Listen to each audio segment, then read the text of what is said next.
Di dunia cerita fiksi Indonesia, ada satu pendekar yang seolah menolak semua aturan pahlawan tradisional. Berpakaian putih, membawa kapak naga bermata dua, dan memiliki Rajah 212 di dadanya. Dialah Wiro Sableng. Berbeda dari pendekar lain yang serius dan gagah, Wiro justru lucu, nyeleneh, kadang tampak tidak waras. Tapi justru disitulah letak kejeniusannya.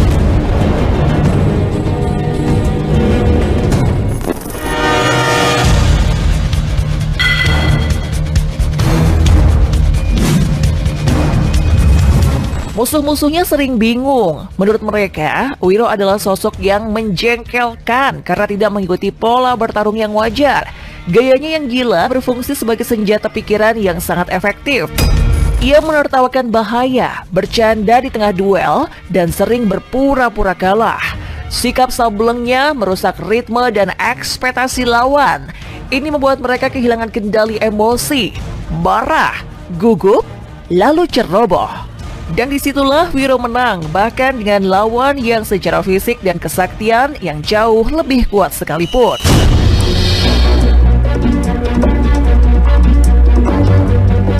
Wiro menguasai seni berpura-pura. Ini adalah bentuk perang psikologis. Saat terdesak, Wiro tidak menunjukkan kepanikan. Sebaliknya, dia justru tertawa, mengeluarkan lelucon yang tidak pada tempatnya, atau bertingkah seolah-olah pertarungan hidup dan mati tersebut hanyalah sebuah permainan.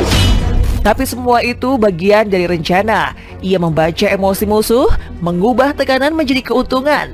Ketika lawan lengah, Wiro menyerang tepat di titik lemah.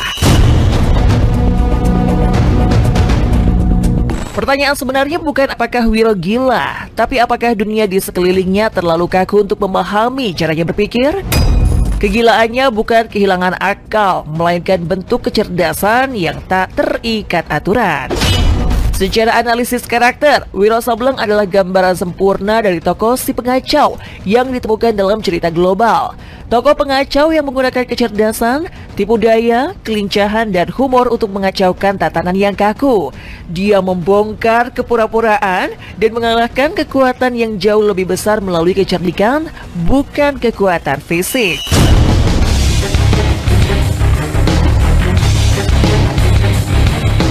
Angka 212 di dadanya bukan sembarangan. Dua pertama melambangkan dunia yang penuh dualitas, baik dan jahat, benar dan salah. Angka 1 di tengah adalah Tuhan, pusat keseimbangan. Dua terakhir adalah tindakan manusia yang kembali ke dunia nyata. Artinya, hidup di dunia yang penuh pertentangan tetapi tetap berpegang pada kebenaran ilahi.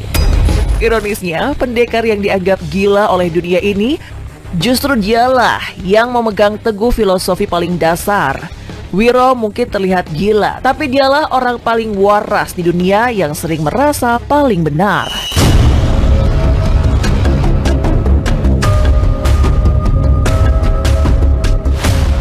Wiro Sableng mengajarkan bahwa kebenaran tidak selalu harus kaku. Ia membawa elemen humor ke dalam genre laga yang biasanya serius. Kadang, tawa bisa jadi senjata dan keluasan bisa lebih kuat dari pedang. Ia adalah pahlawan yang menertawakan kesombongan dunia. Pendekar yang membebaskan logika dari keseriusan berlebihan. Wiro Sableng menggunakan logika gilanya untuk mengacaukan pikiran lawan. Lalu, bisakah seorang manusia yang terbenam dalam kegelapan mutlak melatih otaknya untuk melihat dunia dengan cara baru?